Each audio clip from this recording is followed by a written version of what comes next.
할렐루야. 오늘 우리에게 주시는 하나님의 말씀은 신명기 31장 19절로 29절의 말씀입니다.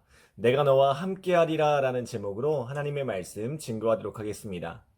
어제 본문에서 하나님은 모세와 여호수아에게 이스라엘이 배반할 것에 대한 말씀을 주십니다.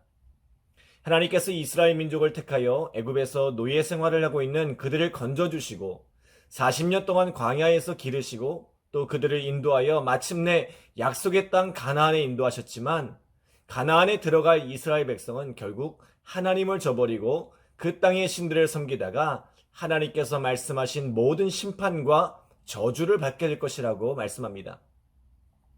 오늘 본문 21절 하반부에 보면 나는 내가 맹세한 땅으로 그들을 인도하여 드리기 전 오늘 나는 그들이 생각하는 바를 아노라 라고 말씀합니다. 하나님은 이스라엘의 모든 것을 아시는 하나님이십니다. 이스라엘 자신보다 이스라엘을 더 잘 아시는 분이 하나님이십니다. 왜냐하면 그 이스라엘을 조성하신 분이 하나님이시기 때문입니다. 아브라함을 택하여 생명의 가능성이 없는 그에게 생명을 주시고 그 작은 한 생명을 통해 이와 같이 큰 민족을 이루게 하신 분이 하나님이십니다. 하나님이 친히 먹이시고 기르신 백성, 당신의 특별한 사랑으로 돌보아 여기까지 오게 하신 것입니다. 뿐만 아니라 시편 139편 16절에 보면 내 형질이 이루어지기 전에 주의 눈이 보셨으며 나를 위하여 정한 날이 하루도 되기 전에 주의 책에 다 기록되었나이다 라고 말씀합니다.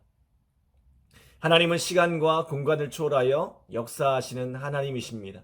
그래서 하나님의 시선은 과거와 현재와 미래를 통달하십니다. 이스라엘의 과거를 누구보다 잘 아시고 그들의 현재 속에서 함께 하시며 또한 그들의 미래까지도 이미 눈으로 보고 계신 분이 바로 우리 하나님이십니다. 그런데 하나님이 보신 이스라엘 민족의 미래는 어떤 것입니까? 심판과 저주입니다. 놀라운 축복의 길을 보여주셨음에도 불구하고 심판과 저주의 길을 걸어가지 말라고 끊임없이 경고하셨음에도 불구하고 그들은 결국 그들을 인도하신 하나님을 버리고 심판과 저주의 길로 가더라는 것입니다. 하나님께서 그들을 가나안에 들이기도 전에 이미 그것을 알고 계셨다는 것입니다. 여러분, 이것이 오늘 우리들의 모습입니다.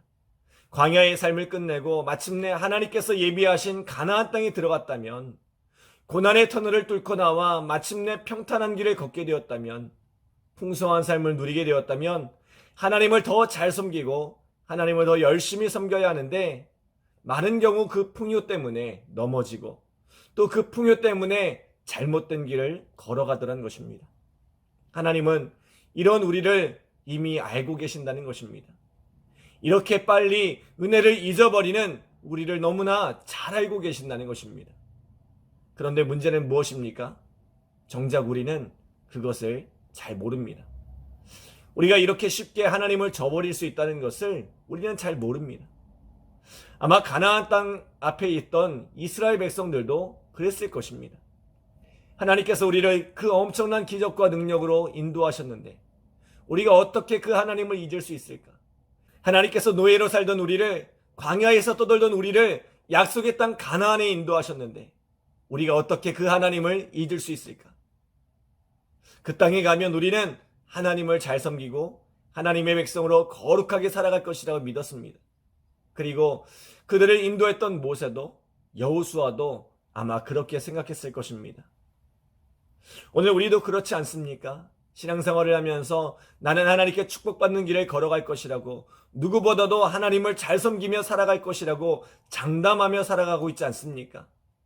예수님을 닮은 삶을 살아갈 것이라고, 예수님처럼 살아갈 것이라고 이야기하지 않습니까? 그러나 우리의 삶은 어떻습니까? 늘 하나님을 실망하게 합니다. 내 속에서 예수님이 보이지 않습니다. 그러나 더 큰 문제는 우리가 그런 우리를 잘 깨닫지 못한다는 것입니다. 그래서 오늘 하나님께서 모세에게 이렇게 말씀하십니다. 우리 19절 함께 읽겠습니다. 그러므로 이제 너희는 이 노래를 써서 이스라엘 자손들에게 가르쳐 그들의 입으로 부르게 하여 이 노래로 나를 위하여 이스라엘 자손들에게 증거가 되게 하라. 아멘.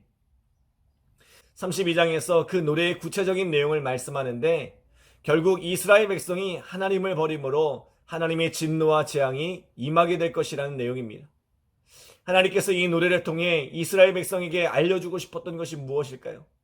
어제 말씀드렸던 것처럼 그들이 하나님의 사랑을 깨닫기 원하셨던 것입니다. 그들이 가나안 땅을 차지하게 된 것이 그들의 특별함 때문이 아니라 그들이 하나님 앞에 뭔가 대단한 의를 행했기 때문이 아니라 그들은 가능성이 없고 그들은 심판과 저주를 받아야 할 마땅한 백성이지만 하나님께서 그들을 사랑하여 여기까지 오게 되었음을 알라는 것입니다. 여러분, 오늘 우리가 잊지 말아야 할 것이 무엇입니까? 우리는 내버려두면 심판과 저주를 향해 걸어가는 인생이라는 것입니다. 죽을 수밖에 없는 죄인이었다는 것입니다.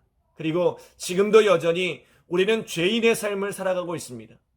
죄로 얼룩진 세상에서 마음으로 입술로 삶으로 범죄하며 살아가고 있습니다. 죄악된 세상에서 그 경중의 차이가 있을 뿐이지 우리는 모두 죄인의 삶을 살아갑니다. 우리에게는 의로움이 없습니다. 우리에게는 가능성이 없습니다. 그런데 감사한 것은 무엇입니까? 이런 가능성 없는 우리를, 의롭지 않은 우리를 하나님께서 포기하지 않으시고 이끌어가고 계시다는 것입니다. 우리 23절 함께 읽겠습니다. 여호와께서 또 눈의 아들 여호수아에게 명령하여 이르되 너는 이스라엘 자손들을 인도하여 내가 그들에게 맹세한 땅으로 들어가게 하리니 강하고 담대하라. 내가 너와 함께하리라 하시니라. 아멘. 이스라엘 백성이 가나안에 들어가면 하나님을 버리고 그 땅의 신들을 섬길 것을 너무나 잘 아시는데 그들에게 의로움이 없고 그들에게 가능성이 없는데 하나님께서 어떻게 하신대요?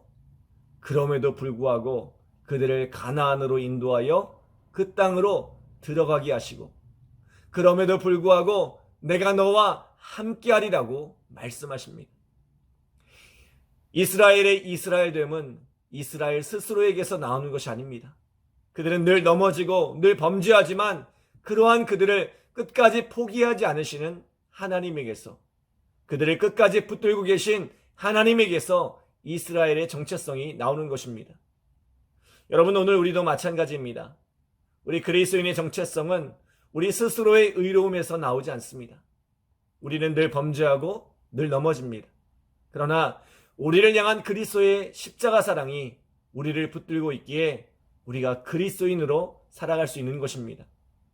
우리 주일에도 함께 나누었던 것처럼 빌립보서 1장 6절에 너희 안에서 착한 일을 시작하시니가 그리스도 예수의 날까지 이루실 줄을 우리는 확신하노라 라고 말씀합니다. 이스라엘을 시작하신 이도 하나님이시고 이스라엘을 마지막까지 인도해 내신 분도 하나님이신 것처럼 오늘 우리를 택하여 하나님의 자녀 삼아 주신 분도 하나님이시고 마침내 이 구원의 여정을 마무리하고 하나님 앞에 서게 하실 분도 하나님이시라는 것입니다. 우리의 힘으로는, 우리의 의로는 결코 이 신앙의 경주를 끝까지 갈 수가 없습니다. 하나님께서 붙들어 주시고 하나님께서 이끌어 주셔야 합니다. 사랑하는 여러분, 오늘 이 하루를 살아갈 때에 나의 힘과 나의 능력, 나의 의가 아닌 오직 주님의 능력을 힘입어 살아가는 우리 믿음의 성도들 되시기를 간절히 기도합니다. 늘 하나님을 배신하는 가능성 없는 인생이라 할지라도 내가 너와 함께하리라 말씀하시는 하나님의 음성을 붙들고 살아가는 우리 믿음의 성도들 되시기를 간절히 기도합니다. 기도하겠습니다. 하나님 감사합니다. 늘 부족하고 허물 많은 우리들, 또 그리고 앞으로도 계속해서 하나님 앞에 실망시키고 넘어지는 우리들임에도 불구하고 그런 우리를 사랑하시고 그런 우리들과 함께하여 주심에 감사드립니다. 하나님, 매일매일 이 주님의 사랑 안에 붙들려 살아가게 하시고 내 힘과 내 의지와 내 능력이 아닌 오직 예수 그리스도의 십자의 그 능력을 붙들고 나아가는 우리의 삶이 되게 하여 주시옵소서. 감사드리며 예수님의 이름으로 기도드립니다.